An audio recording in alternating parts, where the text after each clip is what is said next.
This is KUGAN CASSIUS for IFL TV in association with MTK Global. We're in London, somewhere. I'm joined by Mr. David Haye and also Mr. Dereck Chisora.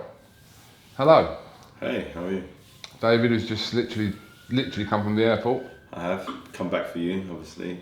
I had to change my travel arrangements to make sure I get the main man's interview done. So here I am. And Dereck, you've just come from the gym. Yeah. What a long day. Okay. Have you seen his balls before? Stress balls. I'll put an extra bit of tension on this interview now.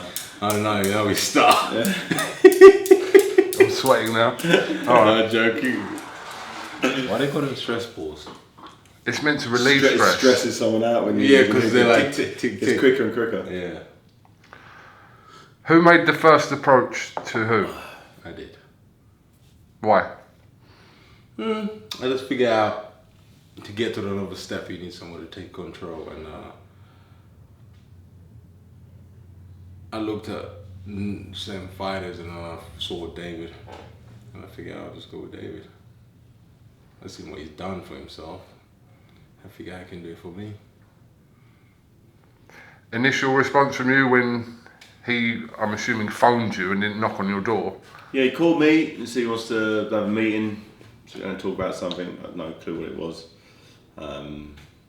Brought my mouthpiece to the meeting. Just I warmed up before I got there, just in case there's some more beef. And no, he just said, he'd like me to manage him, and how would I go about doing it? So I said, if I was you, this is how I do things. In terms of training. No, you didn't say that. I did say that. You kind of. No, first off, I didn't say. You kind of played hard to get. First off, I said. Yeah. I understand it. And then on top of that, so with me, I read people very well. He played hard to get. I looked in his eyes and I knew he was in already. When I left when I got in my car, my mother called me and goes, "How's your meeting?" I was like, "Oh, he's in, but he's just playing hard to get." I was like, "It's okay, I've seen it before, it's fine." Yeah. And then after that, he just broke down the whole how he wants everything to be done. And I was like, you know what? You got all the reins, do what you need to do. And that was it. You can understand why people find this whole kind of situation with you two quite peculiar. Yeah, because people see boxers and they see us as fighters and they see us fighting in the ring, outside the ring, and they just automatically assume that there's this crazy beef there, and when we see each other, we're going to attack each other. We've seen each other dozens of times.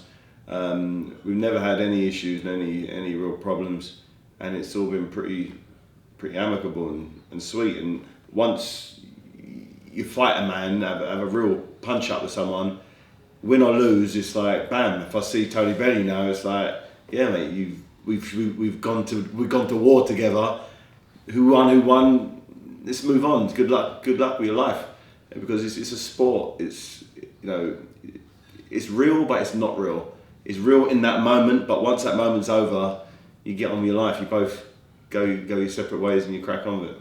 But you both have kind of had opponents in the past where I should imagine that you can't ever see yourself working with as well. You've had a lot. I don't think there's anybody that I've fought. You'd say probably the most beef probably with Tony Bellew. I genuinely, all of the beef we had was the hype for the fight. Once the fight's over, he won, I lost. Yeah, cool. And now I'll be supporting him, screaming for him against Usyk. I hope he goes on and achieves as much as he possibly can, because he went into the lion den with me. He took the best I could dish out and he dished it back. I couldn't take it, and that's it. So if it was a split decision or a dodgy decision, or someone else took the decision off me, I might still have some beef then, because I felt like I'm hard done by. I had 2 shots, couldn't do it. So he's a man. That's how it is with fighters. When you have no excuse, you have no excuse, and you just crack on.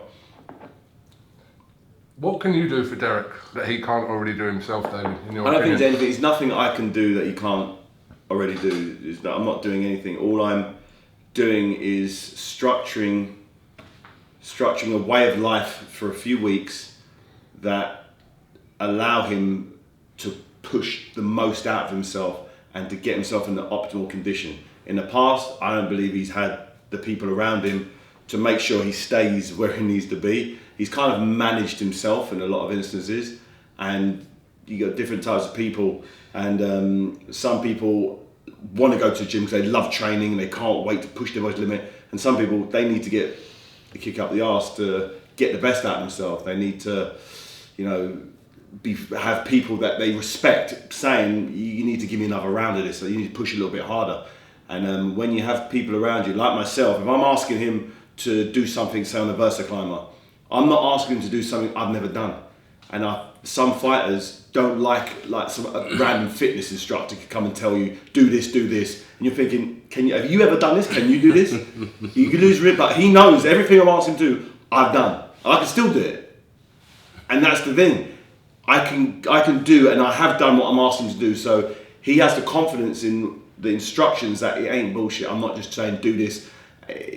He knows it's real. He knows everything I'm telling him to do is for a reason, and he can already, after a few weeks, he can see the difference. He can feel the difference, and the more he feels the difference, the more confidence and trust he has in my opinions. So when I say now we're gonna move it to this, he's not gonna forget that. I'm not doing that. Yeah.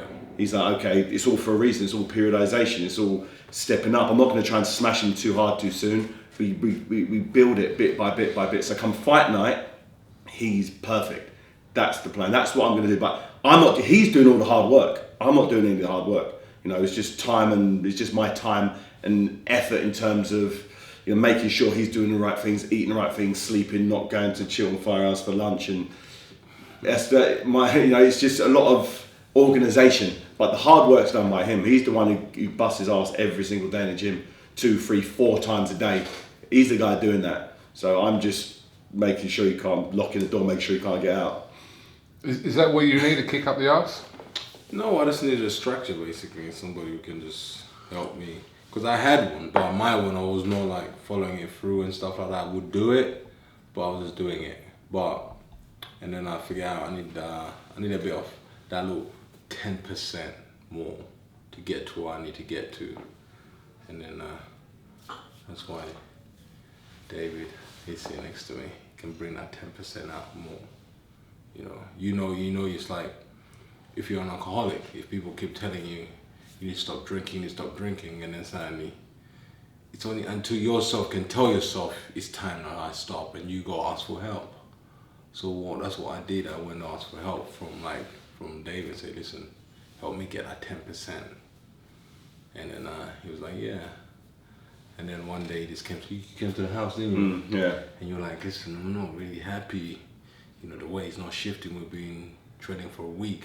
We did 1 week of training. Yeah. And it was, I said what I wanted you to do. Yeah. But left it to you a little bit. So I didn't know how much he wanted me to take the reins. Yeah. So I said, I need you to train here, eat this, and he kind of did. And then I assumed, like, he's like, when I've got to do something, I do it. If I've got to eat this supplements, I eat them. If I've got to train. Not everybody's like that. Yeah. So I realised that after 1 week, and it's like, okay. I had to sit down with him and say, yeah. So he came to me. You asked me to help you. You got to meet me halfway. Yeah. So and now he does. And every session he's pushing it to the limit. I'm sure it's harder than anything. What my plan is for him to work crazy hard behind closed doors. So come fight night, he doesn't have to go to war from the first round. He was going to war from round 2, 3, 4 because he was completely gassed out. He was completely gassed out after the first few rounds, and he was just fighting on heart and instinct. We love people fighting at heart, but you don't want it that early. You want to be fighting heart round 11, 12. These are the rounds you've got to dig in. But he's going to have a fully loaded artillery going into this December 22nd fight. So, and I'm not doubting Dillian Whyte will do the same. Dillian Whyte's not going to come in the same shape he fought 2 years ago. No. He's a lot fitter. He's a lot faster. His left hooks come on, hit leaps and bounds. So we know that. Dereck knows that. He knows the performance last time out isn't enough this time. That's why he's got to raise his game. That's why he's asked for someone to assist him in getting the most out of himself. So I'm happy he has. I'm enjoying it.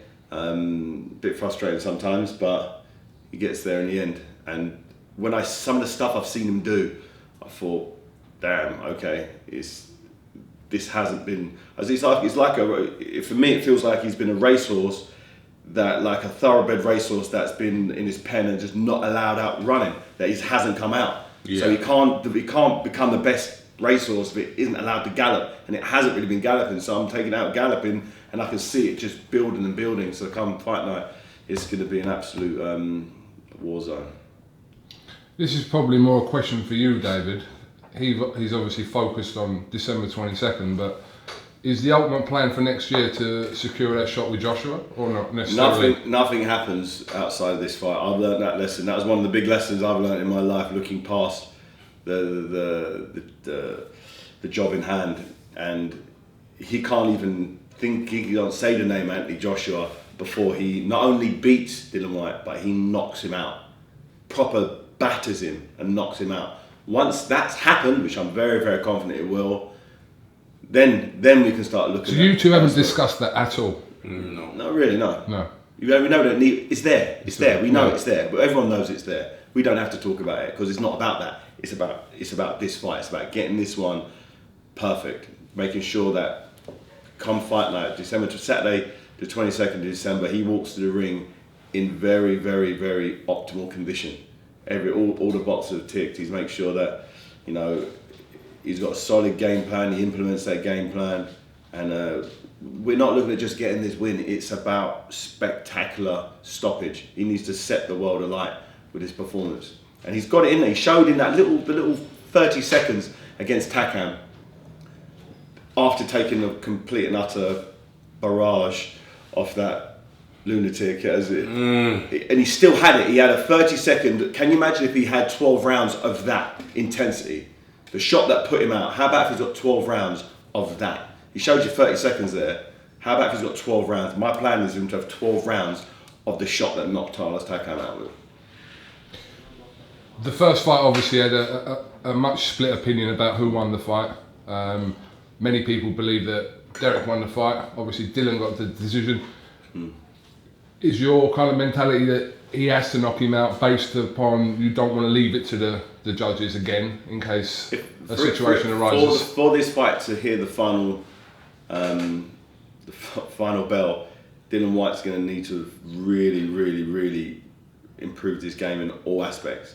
I can't see that maybe Dillian Whyte's been holding something back for me, but what I saw in his last two fights, he's going to need to really, really, really, really raise the game to hear the final bell. It's not even talking about winning, just hearing that final bell to be able to deal with the heat that's going to be brought to his life.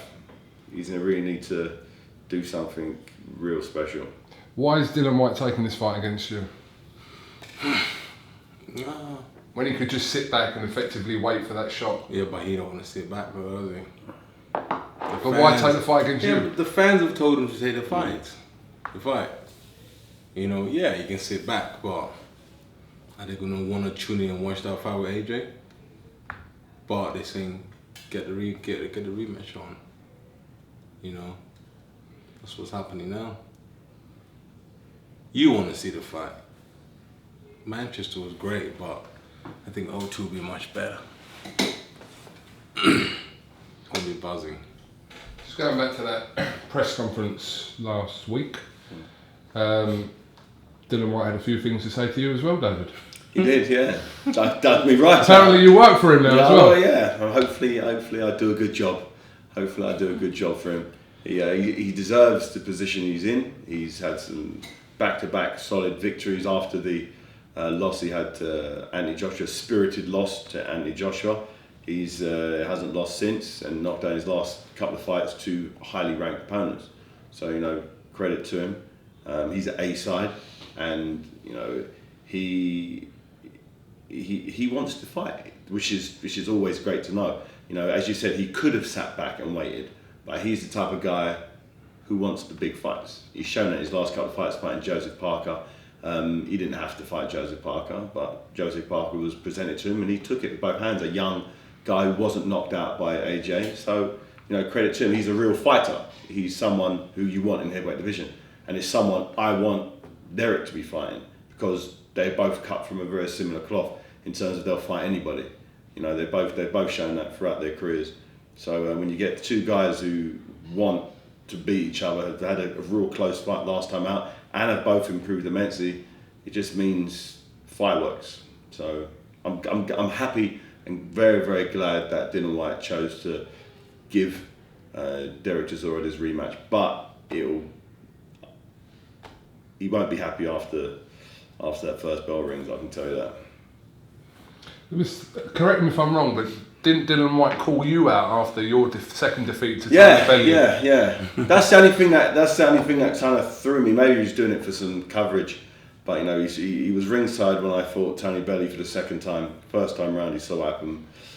Second time, I just got beat up, and clearly ended my career. You know, you're no longer the force you once was, not even close, and you just got knocked down God knows how many times.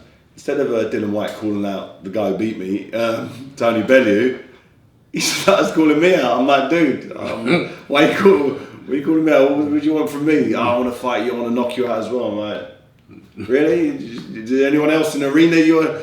So that was that. I remember thinking that's a strange angle to come from. Not unlucky, you know, do you think you'll carry on? I think you should retire. No, I want to fight you. Strange angle, right? Yeah. But maybe that's the other side of him that, you know, that isn't very warrior-like. You know, you don't go to, if you go and see someone or mash up and want to fight the guy who's been busted up, do you? You fight the winner because you want to prove you're the best. You want to. It's strange. You know? It's weird, huh? I didn't get that, but I don't know. Interesting guy. He was an interesting guy. Derek, why was the fight taking so long to negotiate? A question for both of you, really. What was kind of... I don't know what the reason was. Maybe... Was it not on your side? It was... I'll tell you what it was.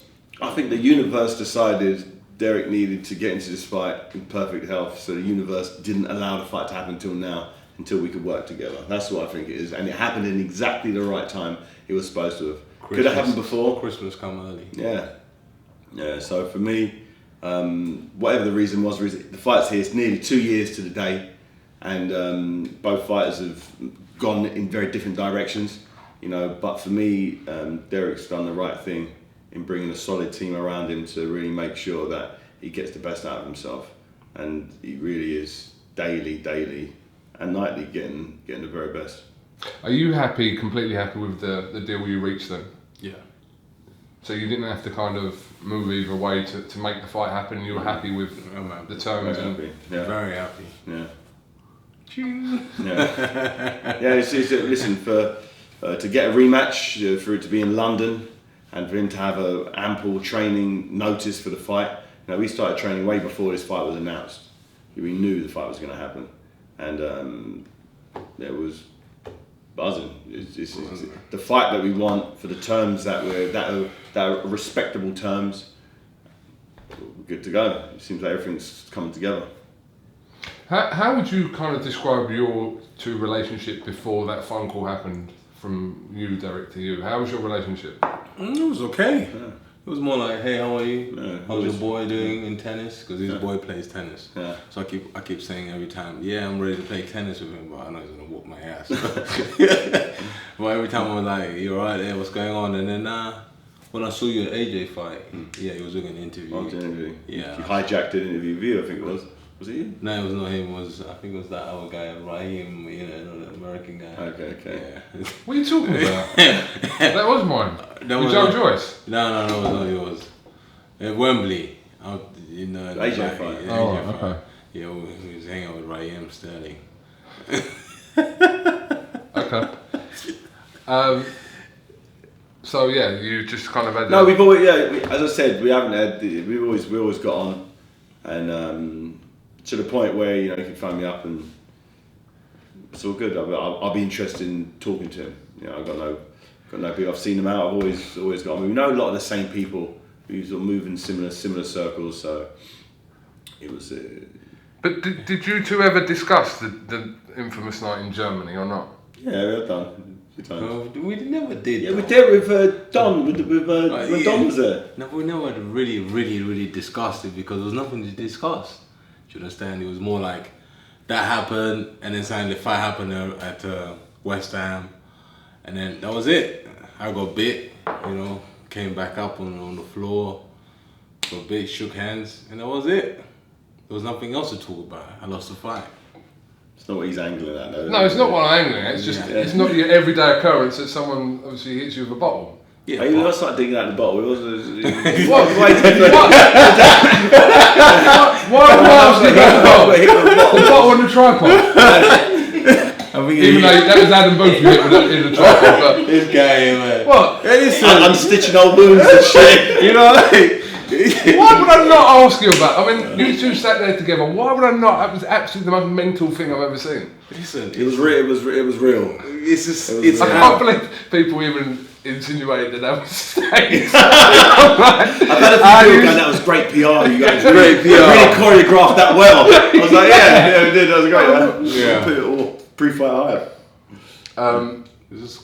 Obviously, just moving subjects. Huge fight in Manchester this week. Your friend and your acquaintance. I consider Tony Bellew a friend. I consider him a friend. He's someone who's fair and squarely whooped my ass like full on. That's never happened really before. In my eyes, no one's ever like beat me up without me having some kind of reason. There's no reason other than that he just whooped my ass. Well, you have to put it like that for. No, I'm just saying. So for me, it's like, yeah, how do you not like someone who can beat someone like me? It's like, yeah, I can credit to you. So He's a fan. yeah, I'm a fan, and I'm hoping, like praying that he beats Usyk, because that'd be a lot better if he gets beat by Usyk. For me, anyway, for my ego as well. Seeing that I got beat by a guy who beat Usyk, so we can beat Usyk. He's obviously, but if he was to lose, it would diminish me a little bit. You know, that makes sense. But I mean, he says that more people were writing him off in your first fight than they are now. Because remember, I was the heavyweight who chinned everybody. He's not fighting heavyweight. This guy's not a big puncher. In boxing, people aren't really scared of slick boxers, and this guy's a slick boxer. No one's afraid to get knocked out by Lomachenko. They're afraid to get embarrassed. You know what I mean? So, for me, I can understand why he was a bigger underdog in fighting me. But this guy Usyk, you know, people need to give the guy full credit, because you know he's come from the amateurs. He's number one in the amateurs. You know, fought some big guys, some big real heavyweights, and literally none of these guys put any heat on him. He's got a very, very slick defense, very awkward, very underrated footwork. But you know, Tony Bellew's got this winnability thing going on at the moment. He's on the flow. Sometimes when someone's on a roll, they're on a roll, and no matter what happens, the universe clicks into it, and maybe Usyk will find himself on the receiving end of some bombs. Because you think, sorry David, you think he's going to knock him out? Yeah. You knock Usyk out? Yeah. You've said it for a while? Yeah. Why? He said he was going to knock me out in this fucking right. Yeah, so. Yeah. Why? Derek? Because it's just written in the stars, bro. It's just there. Do you understand? It's there. It's like, you know, Tony wants this badly. He's gonna lose the fight on. He'll be losing on points. But when he hits this guy's gonna stay hit, and he's just gonna finish it. He's gonna knock him out, 100%, no doubt. It's written in the stars. I've seen it. And then after that, Tony becomes the number one fighter in United Kingdom. Bellew seems like one of these people that you have to think twice about backing against him, especially after his last 5 or 6 fights where he's the underdog and he's won. Yeah. Well, just do you back against him? He's one of them. So. No, listen, I didn't rate Tony Bellew's punch power at all after the first fight. So I went in there thinking, right, the guy can't punch, so what can he do? And all of a sudden, the punch power turned up. So the shots that I was taking in the first fight, I couldn't take in this fight. Whether that's he learned how to punch harder, or whether my punch resistance went down, or a combination of both, he's punching like a heavyweight, because Klitschko hit me with some left hooks that didn't drop me. You know, I've been hit by some big heavyweights on the button, and I didn't get dropped. But he's hit me and I'm getting dropped.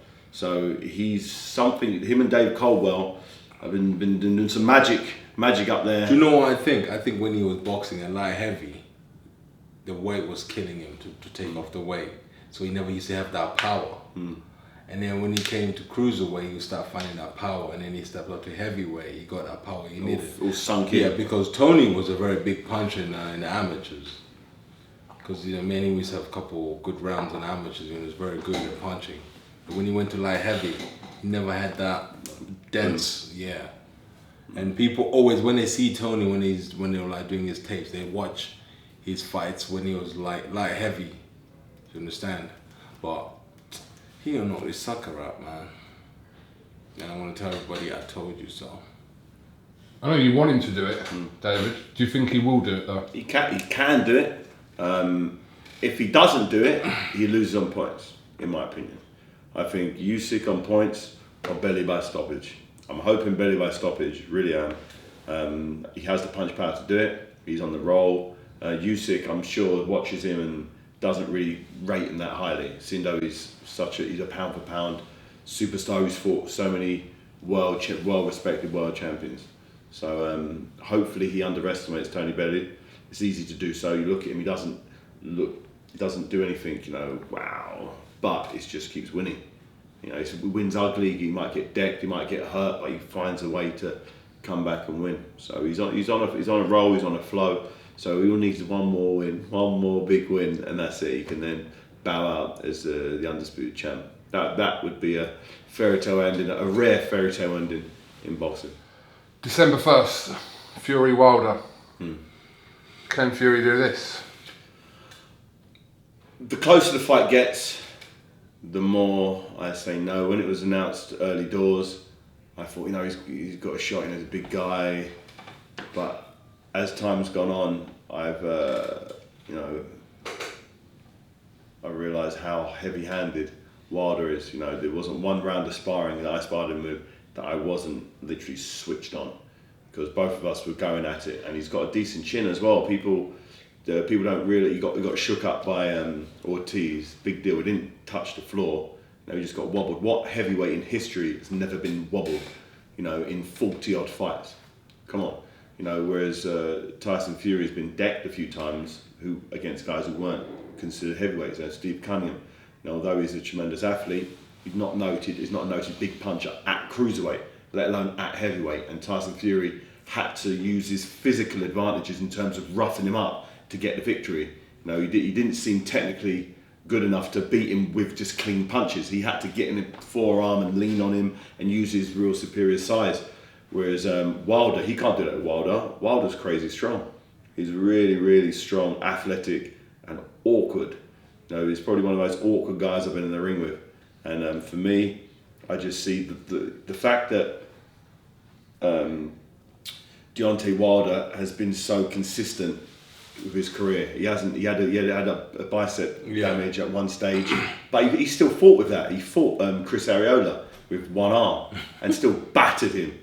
So for me, he's a guy who's on a roll. Whereas Tyson Fury, if Tyson Fury would have, after the Klitschko win, if he would have had the rematch and beat Klitschko in a rematch and had 2 or 3, 4 defences, we're talking about a different scenario. But someone who's fought 2 guys who were kind of exhibition bouts with no real pressure, nothing was really brought to him on both of those occasions. I don't think that's the right preparation to get in there with a sharpshooter like Wilder. I just really think it's the worst possible preparation. Get in there with someone sharp, but we're worried if he's good enough to fight with someone sharp, so he's just jumped straight in the deep end. He might swim, he might not, but if I'm a betting man, I'll bet with the guy with the consistency. Derek? What? Do you share his sentiment on this fight? Or? He switched off about 10 minutes ago and I'm going, nah. No, joking. No, listen. It's a great fight, man. The heavyweight game is back. The small guys are not making the money anymore. Money's back to the big guys. Big guys are trying to get on box office, but they're finding it hard. Is this all because of Joshua? Yeah. When Joshua knocked Klitschko out, the lightweight heavyweight, everybody in the lower division, it was El Aviv to their money pay-per-view days are done.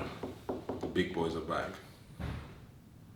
And what a way to start the year, Deontay Wilder and the Gypsy King. It's going to be a very interesting fight because one is going to want to box and one is going to try to bomb another one.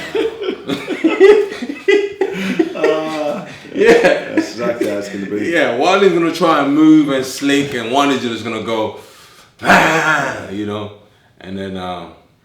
I think the only way to beat Deontay Wilder is to punch with him. Yeah. You can't run away from him. Yeah. You have to be countering him really quickly. And the guy hits hard. like a mule. If you just go back, if you start backpedaling, you don't want this guy to get momentum on you because you can't keep him off moving backwards. You have to meet him high. It's the only way to keep him at bay. Otherwise, he's just going to chew you up and spit you out. Did you spar him, Derek? Who? Wilder? Nah. No. And you sparred him, what, 5-6 years ago, was it? Yeah. Longer than that? 2002, we had 2 training camps. Training camp for the Klitschko and then the Tyson Fury fight that didn't happen. So in 2011 and then again 2012. And in that space he improved. The first time he had like, I don't know how many fights he had, 20, you had 20 fights, 20 knockouts, and it was 27. How many knockouts has he got now? Most 39. 39. 40. Yeah. But then the one knockout was the Stavone fight. and which then he knocked him out in the first round. Yeah, so he's knocked out every man he's ever faced. Not a bad stat right there. You see, the thing is, this guy's a knockout king, and Tyson's a boxing king. Who would you have your money on? You know, 85% of Deontay Wilder's punches, people are walking up with smelly sauce. You know, it's gonna be a great fight. I can't It'll be wait. explosive real quick. And it'll be after about 30 seconds I'll be able to say exactly how it's going to go. Because leaning away from Wilder, that doesn't work. That whole leaning the back here, trying to do that, all the stuff he did in his last 2 fights, unfortunately for him, won't. Because he needs to do something very, very different. All the things he's been doing, even in the Klitschko fight, the performance he beat Klitschko on was a great performance. Will not, in my opinion, will not be enough to see the third round. Doing that, waiting, Klitschko wasn't letting his hands go because Tyson was fiddling him. Yeah. Wilder won't get out fiddling, one he can't out dimensional. Wilder just drill you straight to the body, right down the pipe, bang, bang, bang. But it'll make him fight. And Fury doesn't stand there and let his hands go. He kind of waits for you to run out of steam, whereas Wilder's got a big engine.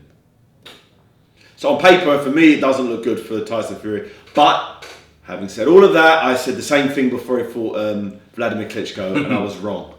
So you shouldn't really listen to me then, should you? So ignore everything I've just said. I wouldn't go to you for my betting. Yeah, don't come in. Yo, we getting what the hell? You know, it's funny. One last one. Floyd Mayweather announced his next fight today in Japan against Japanese MMA star. Don't know the rules of the bout. Who's he fighting? I can't pronounce his name. Well, what title's he got? He's an MMA fighter. He's not a boxer. He's an MMA fighter. What? He's a kickboxer, isn't it? Yeah. So he's getting another kickboxer to do boxing. Is the guy big? How big is the guy? Is the guy massive or something? No, his last fight was 126 pounds. No, you're joking. No, he's not. No. Pass my phone. You're joking. The rules there from the rules. It'll be boxing rules, obviously. The rules haven't been. Why is he haven't been doing discussed. this? Let me get 100 million. 100 million. That's In Japan. There's 100 million reasons to do it then. 100 million. To beat up someone at 126 pounds. The Japanese. And as your manager, I'd definitely make sure you did that. Put me in the ring of floor. Let him knock me out. Have you got that? Jesus. So has that been official? Is that official? Or is that just a rumour? New Year's Eve in Japan. Good luck to him. 100 million. But yeah, the rules of the bout haven't been. It'll be boxing rules. He's not going to start doing getting kicked, is he? You don't $500 million for a boxing match and start doing MMA. It's done. You might do it in a cage. Oh, so his name is Tenshin Nawakawa. Nawakawa, yeah, I know a guy called Nawakawa as well. Nasakawa. Yeah, That's him. Yeah. Is that Natsu Cow? Is that kickboxer? Isn't I it? don't know what dish you We don't know what weight it's going to be at. You're talking about a dish now. But if you're making that kind of alleged money, then Listen, he's 40, how old is he now? 41, 42? yeah. If he wants to have some exhibition bouts, Muhammad Ali had some exhibition bouts fighting kickboxers and karate guys and Hulk Hogan and all that. If he wants to do that, he probably won't go on his boxing record, so good luck to him, let him do what he wants to do. Yeah, his last fight he weighed in at 128 pounds. Mayweather weighed in at his last fight at 154. Wow. Honestly, if he wants to, he can do it. If he wants to do it, let him do it. If he doesn't want to fight any guys around his weight in a boxing match because he's 42, I get that because things start slowing down as you get older. I definitely realise that. So if he wants to fight someone a lot smaller than him and that he can earn the same money, I get it. I'm not sure I'll be paying $100 to watch it. I mean, I'm not paying for that. I'll be out. Yeah, but yeah, everyone's out. Yeah. They're probably giving him a whole load of dough, and they call him Money Mayweather because he's all about that money. And if they're paying the right money, he's got to do what he's got to do. You know, Why not? No one can hold it. No one can begrudge a man who loves money getting paid, can you? It's all about the Benjamins. Absolutely. All right, David, Derek, have you got any closing words? No, just make sure you tune in. Make sure you tune in. December 22nd, you're going to see. No, December 21st. What you're going to see on the scales is something you haven't seen ever before, and something that Derek's never seen before either. you might. I'm like, whoops! I'm like, where's the bitch hole gone? Yeah, so things are going how they're supposed to go right now. I'm very, very happy. Actually, to hope we continue the same work, and the fans. You know, I'm hoping Dillian comes with his A game, so we can give at least 5 or 6 rounds before he gets mowed down. He doesn't know. He just doesn't know. He doesn't know what's coming. Don't scare him. No, I don't want to scare him. Yeah. So he's going to jab and move. In actual fact, we're trying to, and then we're going to touch and head him. Cut your camera now. Yeah. Is this a management and promotion thing? Yeah. Between you two? Cut your camera now. Say that again. No, you heard what I said. You see my stress balls? Oh, just give me until that stops to turn it off. Any closing words? Derek? Mazel tov. Like I am. Thank you very much.